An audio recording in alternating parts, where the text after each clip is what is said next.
तो नमस्कार साथियों, कैसे हैं आप लोग। आशा आप लोग अच्छे होंगे। फ्रेंड्स, आज हम बात करने वाले हैं लोकसभा चुनाव के बारे में।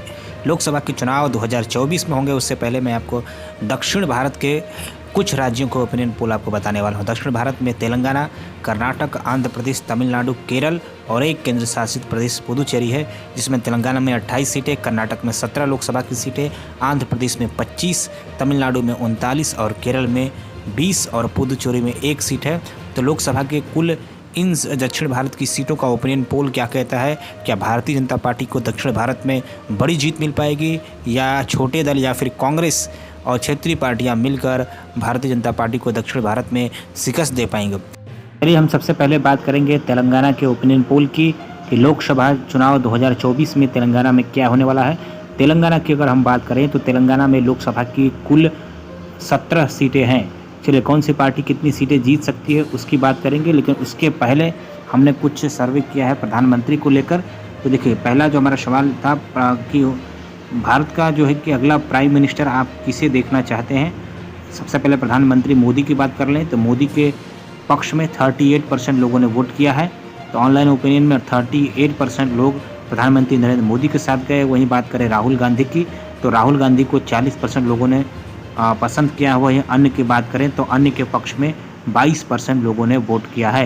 तो तेलंगाना में प्राइम मिनिस्टर की जो पहली पसंद बनकर उभरे हैं वो राहुल गांधी, और प्रधानमंत्री नरेंद्र मोदी की भी लगभग बराबर लोकप्रियता बनी हुई है, क्योंकि लोकसभा के अंदर मुद्दे बदल जाते हैं। इसलिए लोकसभा का वोटिंग पैटर्न अलग होता है और विधानसभा का वोटिंग पैटर्न अलग होता है। चलिए, हम सीटों की बात कर लेते हैं आपसे, किसको कितनी सीटें मिल सकती हैं। चलिए, हम सीटों की बात करें। सबसे पहले कौन सी पार्टी खाते में कितनी सीटें जा सकती हैं, तो हम बात करते हैं टीआरएस की, यानी तेलंगाना राष्ट्र समिति की। तो पिछली बार टीआरएस खाते में 9 सीटें गई है। इस बार 1 सीट का नुकसान होता है टीआरएस को, और टीआरएस के खाते में 8 सीटें इस बार जा सकती है। वहीं अगर हम बात करें भारतीय जनता पार्टी बीजेपी की, तो बीजेपी को 2019 के चुनाव में 4 सीटें मिली थी। इस पर बीजेपी को 1 सीट का फायदा हो सकता है और भारतीय जनता पार्टी 5 सीटें जीत सकती है। कांग्रेस की बात करें तो कांग्रेस को पिछली बार 3 सीटें मिली थी। इस बार भी कांग्रेस के खाते में 3 सीटें जा सकती है। एआईएमआईएम को 1 सीट पिछली बार भी मिली थी और इस बार भी एमआईएम के खाते में 1 सीट जा सकती है। तो तेलंगाना राज्य में सबसे ज़्यादा सीटें इस समय टीआरएस के खाते में जाती हुई दिखाई पड़ रही है। वहीं भारतीय जनता पार्टी अच्छी खासी सीटें गेन करने में सफल हो रही है तेलंगाना के अंदर। तेलंगाना के बाद अब हम आपसे बात करना चाहेंगे कर्नाटका की। कर्नाटक में लोकसभा की कुल 28 सीटें हैं। इन 28 सीटों में कौन सी पार्टी को 2024 में कितनी सीटें मिल सकती है उसकी हम बात करेंगे।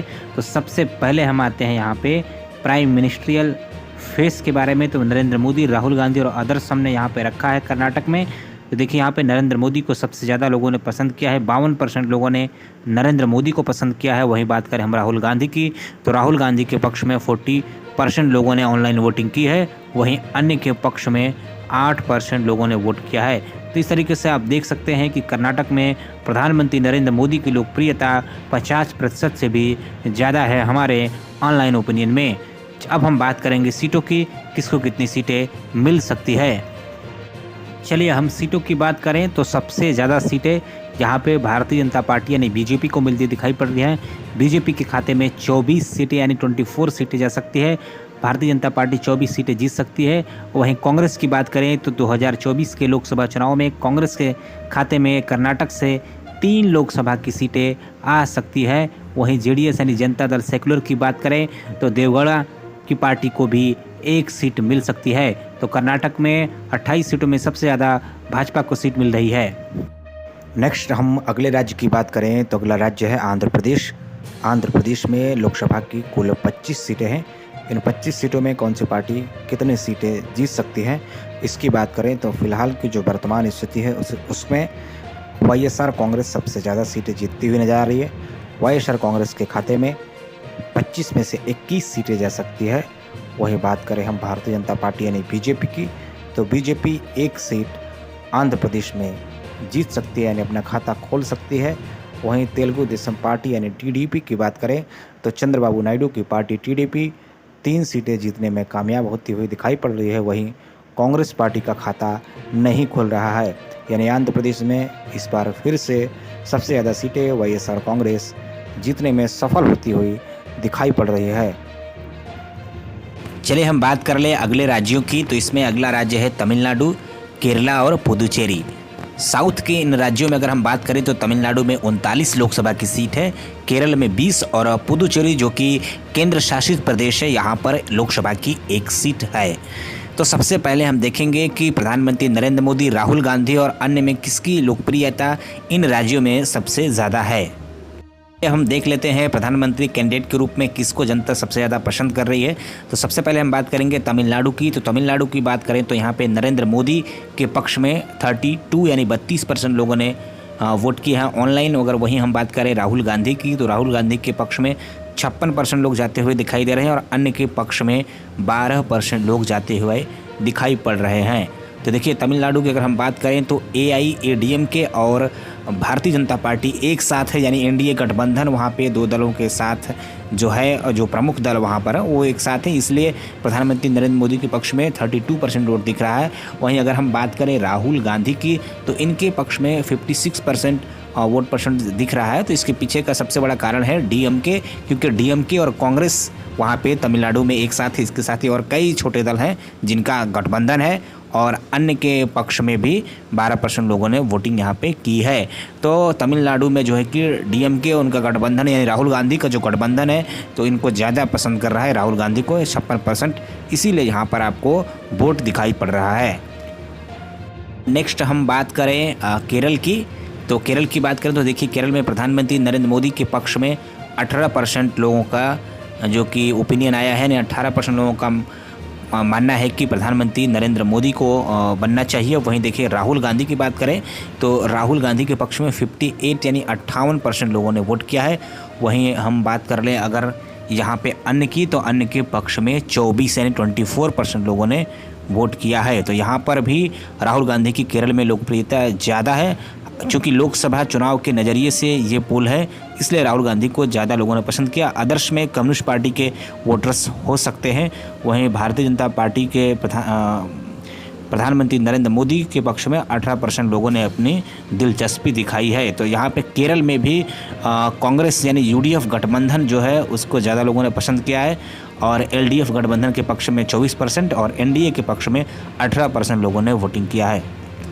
नेक्स्ट हम बात करें अगले राज्य की। तो अगला राज्य है पुदुचेरी और पुदुचेरी में देखिए यहाँ पे 40% लोगों की जो पसंद है वो प्रधानमंत्री नरेंद्र मोदी है। वहीं हम अगर बात करें राहुल गांधी की तो राहुल गांधी के पक्ष में भी 56% लोगों ने ऑनलाइन वोटिंग की है। वहीं अदर्स की बात करें तो अदर्स में 4% लोगों ने अन्य को चूज किया है। तो यहाँ पर दिख पड़ सकता है साफ साफ यहाँ भी राहुल गांधी को सबसे ज़्यादा लोगों ने पसंद किया है। वहीं प्रधानमंत्री नरेंद्र मोदी को भी 40% लोगों ने पसंद किया है। यहाँ पे मैं आपको बता दूँ पुदुचेरी में NDA गठबंधन है और AINR कांग्रेस की वहाँ पे सरकार है। वहीं अगर हम बात करें राहुल गांधी के लोग पक्ष में पड़े वोटों के बारे में तो यहाँ पर देखिए यहाँ पे DMK और कांग्रेस साथ में है, इसलिए यहाँ पे 56% आपको वोट परसेंट जाता हुआ दिखाई पड़ रहा है। तो इस तरीके से पुदुचेरी की बात करें तो यहाँ भी राहुल गांधी के पक्ष में सबसे ज़्यादा वोट परसेंटेज गया है। अब हम बात करेंगे कि इन तीनों राज्यों में जो सीटें हैं किसको कितनी मिल सकती हैं। चलिए हम बात कर लेते हैं इन तीनों राज्यों में सीटों के बारे में। तो सबसे पहले हम बात करेंगे तमिलनाडु की। तमिलनाडु में 39 यानी 39 सीटें हैं और इसमें AIADMK प्लस BJP गठबंधन के खाते में 1 सीटें जा सकती है। वहीं बात करें DMK और कांग्रेस गठबंधन तो इसके खाते में 37 यानी 37 सीटें जा सकती है। वहीं अदर्स की बात करें तो अदर्स में NTK नाम तमिलार काची पार्टी जो है उसके खाते में जो है कि 1 सीट जा सकती है। तो यहाँ पर DMK गठबंधन को जो है कि सबसे ज़्यादा फिर जो है कि तमिलनाडु में सीट मिलने की उम्मीदें हैं। वहीं AIADMK और BJP गठबंधन को एक बार फिर से तमिलनाडु में निराशा हाथ लग सकती है। नेक्स्ट हम बात करें अगले राज्य की। तो अगला राज्य है केरल और केरल में लोकसभा की कुल 20 सीटें हैं। अगर इसमें बात करें यहाँ पे LDF गठबंधन की जो कि मार्क्सवादी कम्युनिस्ट पार्टी के नेतृत्व में है तो LDF के खाते में 7 सीटें जा सकती है। वहीं अगर हम बात करें कांग्रेस गठबंधन UDF की तो कांग्रेस के नेतृत्व में जो UDF गठबंधन है उसके खाते में 13 सीटें जाते हुए दिखाई पड़ रही हैं। वहीं NDA गठबंधन की बात करें तो NDA के खाते में कोई भी सीट नहीं जा रही है। हालांकि यहाँ पे UDF गठबंधन को पिछली बार से कुछ सीटों का नुकसान हो सकता है और एलडीएफ पिछली बार से कुछ ज़्यादा सीटें जीत सकती है। पिछली बार एलडीएफ को ज़्यादा सीटें नहीं मिली थी। नेक्स्ट अगले राज्य की बात करें तो अगला राज्य है पुदुचेरी, जो कि केंद्र शासित प्रदेश है। यहाँ पे लोकसभा की सीट जो पांडिचेरी है, अगर उसकी हम बात करें तो ये सीट जो है कि यूपीए गठबंधन के खाते में जा सकती है। वहीं एनडीए की बात करें तो एनडीए भी इस पर कड़ी टक्कर देगा, लेकिन फिलहाल इस सीट पर लोकसभा के हिसाब से यूपीए जीत सकती है। तो ये था दक्षिण भारत के कुछ राज्यों का ओपिनियन पोल। जल्द ही हम उत्तरी भारत के भी प्रमुख राज्यों के ओपिनियन पोल लोकसभा के लाएंगे। तो हमारे चैनल पर जुड़िए और चैनल को सब्सक्राइब करें, वीडियो को लाइक करें, शेयर करें, कमेंट करें। Thank you.